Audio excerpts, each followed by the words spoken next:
एक टाइम पर मैं बीटीएस का हेटर था, पर अब नहीं हूँ। ऐसी क्या चीज़ें थी जिन्होंने मुझे हेटर से फ़ैन बना दिया, वो जानना आई थिंक आप सबके लिए ज़रूरी है, ताकि ये जो हर तरफ बीटीएस को लेकर गंद फैला हुआ है वो थोड़ा कम हो सके। वो ख़त्म तो नहीं होगा, पर कम करने की कोशिश ज़रूर मैं कर सकता हूँ। बस शर्त यह है कि आपने इस वीडियो को ज़्यादा से ज़्यादा आगे फैलाना है, ताकि सब तक ये सभी बातें पहुँच सकें। चलो लेट्स स्टार्ट दी वीडियो। देखो, सबसे पहला सवाल ये है कि बीटीएस को इतना हेट मिलता ही क्यों है। जहाँ एक तरफ western singers Justin Bieber, Ed Sheeran, Taylor Swift जिनको इतना ज़्यादा प्यार मिल रहा है ऑल अराउंड द वर्ल्ड, वहीं दूसरी तरफ बीटीएस को इतना ज़्यादा हेट मिल रहा है विदाउट एनी स्पेसिफिक रीजन।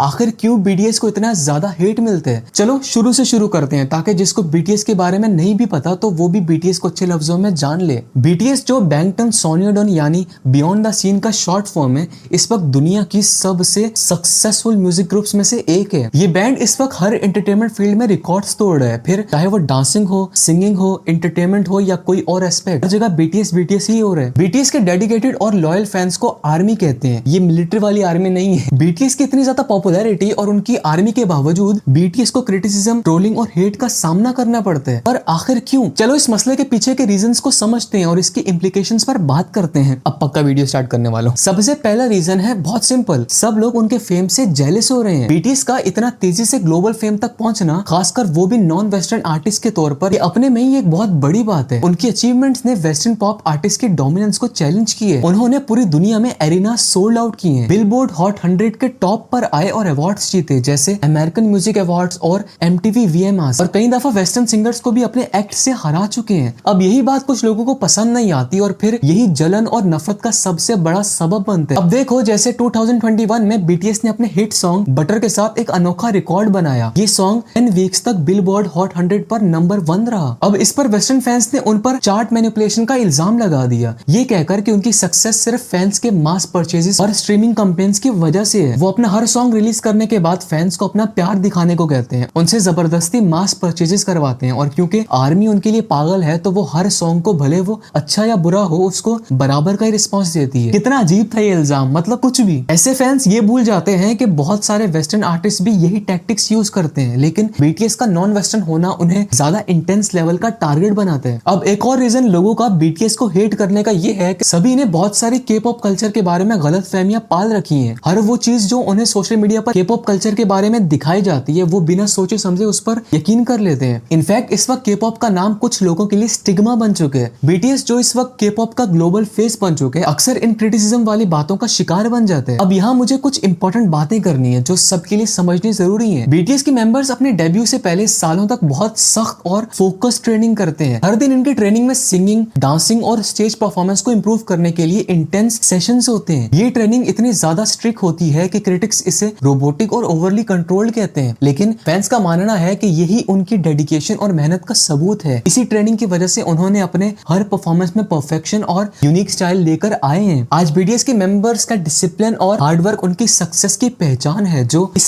सख्त ट्रेनिंग सिस्टम के बिना पॉसिबल नहीं था। अब के पॉप इंडस्ट्री का ज्यादा focus visuals, perfectly synchronize performances और फैन सर्विस पर ज्यादा होता है, और यही बात तो क्रिटिक्स को हजम नहीं होती। वेस्टर्न ऑडियंसेस जो ज्यादा ऑर्गेनिक और नेचुरल आर्टिस्ट्री को पसंद करते हैं, के पॉप को अक्सर ओवर प्रोड्यूस्ड और आर्टिफिशियल समझते हैं। क्रिटिक्स का कहना है कि के पॉप आइडल्स में टैलेंट उनकी स्ट्रिक्ट ट्रेनिंग और मार्केटिंग स्ट्रेटजीज की वजह से है, ना कि उनके नेचुरल एबिलिटीज की वजह से। क्रिटिक्स का कहना है कि अगर ये के पॉप का पूरा कल्चर, पूरा स्ट्रक्चर ये खत्म हो जाए तो बीटीएस की फैन बेस कम हो जाएगी दिन ब दिन। ये भी एक फजूल क्रिटिसिज्म था मेरी तरफ से, क्योंकि के पॉप के फैंस के लिए यही सब एलिमेंट्स के पॉप को यूनिक और एंटरटेनिंग बनाते हैं। ये सभी स्टीरियोटाइप्स के पॉप आइडल्स की मेहनत और क्रिएटिविटी को अंडर एप्रिशिएट करते हैं, जो उनकी इंडस्ट्री का असली चार्म और सक्सेस का रीजन है। अब क्रिटिक्स का बीटीएस को हेट करने का एक और रीजन है टॉक्सिक फैंडम वॉर्स। बीटीएस का फैंडम यानी आर्मी अपनी पैशनेट सपोर्ट के लिए वर्ल्ड वाइड पॉपुलर है। अगर इतना बड़ा फैंडम नेगेटिविटी को भी अट्रैक्ट करते हैं। के-पॉप के अंदर दूसरे फैंडम्स के साथ राइवलरीज की वजह से बीटीएस को हेट मिलता रहता है। दूसरे ग्रुप्स के फैंस अक्सर ओवरशैडो फील करते हैं और ऑनलाइन स्पेसेस में रिएक्ट करते हैं, और यही चीजें तो क्रिटिक्स को चाहिए होती हैं। अब देखो, एक टाइम पर आर्मी वर्सेस एक्सो एल्स में बीटीएस और एक्सो के फैंस के दरमियान एक वक्त में इंटेंस राइवलरी थी। हालांकि दोनों फैंडम्स अब इस बात को बहुत पीछे छोड़ चुके हैं, मगर इसका कुछ असर अब भी ऑनलाइन कम्युनिटीज में नजर आता है। आर्मी अक्सर टेलर स्विफ्ट, जस्टिन बीबर या हैरी स्टाइल्स के फैंस के साथ अवार्ड्स या चार्ट परफॉर्मेंस के मामलात पर क्लैश करती है, जो और ज्यादा हेट को बढ़ावा देते हैं। लोगों का बीटीएस को हेट करने का एक और रीजन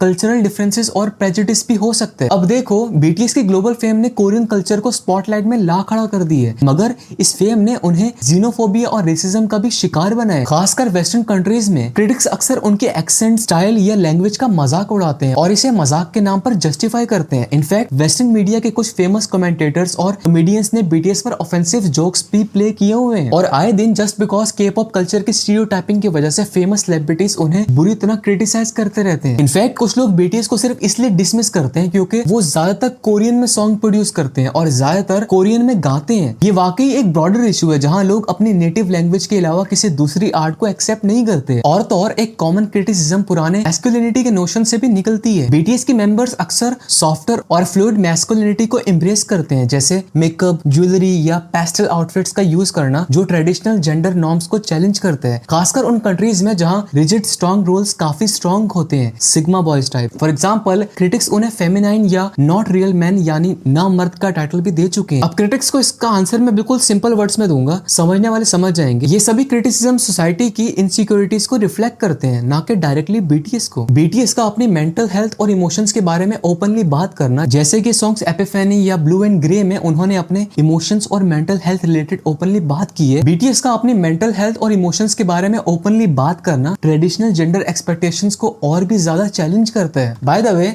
मैंने पूरे 10 पॉइंट्स डिस्कस करने हैं, 5 ऑलरेडी मिक्सअप वे में कर चुका हूँ। आई थिंक बहुत लंबा भाषण ऑलरेडी मैं दे चुका हूँ। Just fast remaining reasons discuss करके वीडियो को वाइंड अप करते हैं। बीटीएस का ओवर एक्सपोजर और मीडिया सैचुरेशन भी क्रिटिक्स के क्रिटिसिज्म को और बढ़ाते हैं। अब जैसे बीटीएस दुनिया के सबसे मार्केटेड म्यूजिक ग्रुप्स में से एक है, जिसकी झलक आपको हर जगह नजर आएगी। स्पॉटिफाई प्लेलिस्ट से लेकर मैकडॉनल्ड्स मील कोलैबोरेशन तक, ये उनकी इन्फ्लुएंस का प्रूफ है, मगर क्रिटिकल लिसनर्स के लिए यही चीज थकान का रीजन बन जाता है। इनफैक्ट कुछ लोग तो बीटीएस से सिर्फ इसलिए बोर हो जाते हैं क्योंकि वो मेन स्ट्रीम मीडिया में हर वक्त नजर आते रहते हैं। अरे हद होगी, मतलब ये तो ह्यूमन साइकी है ना, इसमें बीटीएस का कोई कसूर नहीं है। एक्चुअली हर आर्टिस्ट जो पीक फेम पर होता है, जैसे बियॉन्स या टेलर स्विफ्ट, अक्सर ऐसे वाले बैकलैश का सामना करते रहते हैं। अब ये बात आपको सुनकर झटका देगी, पर ये सच है। साउथ कोरिया की 17% पॉपुलेशन बीटीएस आर्मी की और बीटीएस बैंड की इंटेंस हेटर है। इनफैक्ट जहां से बीटीएस का स्टार्ट हुआ था, वहां भी ग्रुप के डिट्रैक्टर्स हैं। और इस अपने ही लोगों से हेट की एक वजह जो मुझे समझ आई है, वो ये है कि कुछ कोरियंस का मानना है कि बीटीएस कोरियन कल्चरल वैल्यूज से हटकर चल रहे हैं। वो आहिस्ता आहिस्ता दूसरे कल्चर्स को अडॉप्ट कर रहे हैं, जिसके चलते कई बार इनसाइड कोरिया भी बीटीएस को बॉयकॉट की कैंपेन्स चलती रहती हैं। कोरिया में कुछ क्रिटिक्स बीटीएस का मुकाबला ट्रेडिशनल कोरियन म्यूजिक या बैलाड्स परफॉर्म करने वाले आर्टिस्ट से करते हैं और के-पॉप को ज्यादा कमर्शियलाइज समझते हैं। हाँ, नेक्स्ट रीजन की बात करें तो आई थिंक बीटीएस के मैसेज को अक्सर मेन स्ट्रीम मीडिया गलत तरह से रिप्रेजेंट करते हैं। बीटीएस के लिरिक्स जो मेंटल हेल्थ, सोसाइटल प्रेशर और सेल्फ लव जैसे इश्यूज को एड्रेस करते हैं, इन सब एफर्ट्स को इग्नोर करके क्रिटिक्स उन्हें उनकी लुक्स, फैंडम और कमर्शियल सक्सेस के डिस्कशंस के नीचे दबा देते हैं। खैर, बहुत बातें होगी, मेरा भी गला सूख गया। अब कंक्लूजन पर आते हैं। देखो, मैंने जब बीटीएस की स्ट्रगल्स और उनका हार्ड वर्क देखा, जब इस सब रिलेटेड मैंने स्टडी की, तो मैं बीटीएस का फैन हो गया। एक टाइम पर मैं भी क्रिटिक ही था। हाँ, और मजे की बात यह है कि ऊपर जितने भी मैंने क्रिटिक्स शेयर किए हैं, वो सब मेरे ही थे और इस वक्त वो सब खत्म हो चुके हैं। ऑलरेडी बीटीएस इतना हेट फेस कर रही है, स्टिल वो आर्मी के फेस पर स्माइल का काम रोज कर रहे हैं। उनके रेजिलियंस और टैलेंट नेक्स्ट लेवल है। जो हेट वो फेस करते हैं, वो अक्सर broader societal issues, xenophobia, cultural biases और रेसिस्टेंस टू चेंज का रिफ्लेक्शन है। फिर भी बीटीएस अपनी म्यूजिक, फिलैंथ्रोपी और लव और यूनिटी के मैसेज के थ्रू मिलियंस को इंस्पायर कर रहे हैं और मेरी भी लाइफ में उनका एक बहुत बड़ा इन्फ्लुएंस है। हाँ, कुछ चीजें हैं जो मुझे ठीक नहीं लगती बीटीएस में। अगर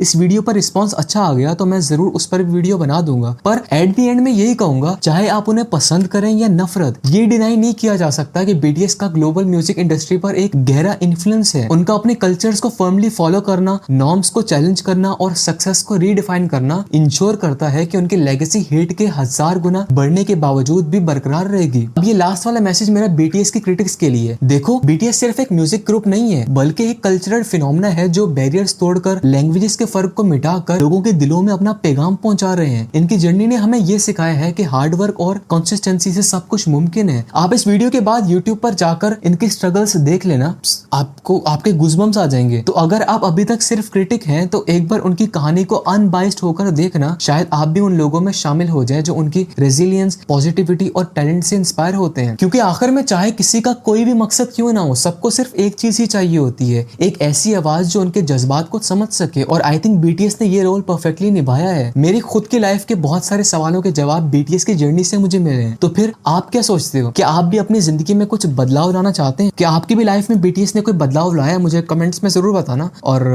यस, होगी मेरी बस होगी। और हाँ, अगले टॉपिक के लिए कोई सजेशन है आपके तो मुझे बता दो कमेंट्स में, मैं उस पर भी जल्द वीडियो इंशाल्लाह बना दूंगा। ठीक है, फिर मिलेंगे एक और इंटरेस्टिंग वीडियो के साथ। तब तक के लिए खुश रहें और इंस्पायर्ड रहें। बाय। और हाँ, बीटीएस फैंस इस वीडियो के कमेंट्स में अपनी अटेंडेंस जरूर लगवाएं।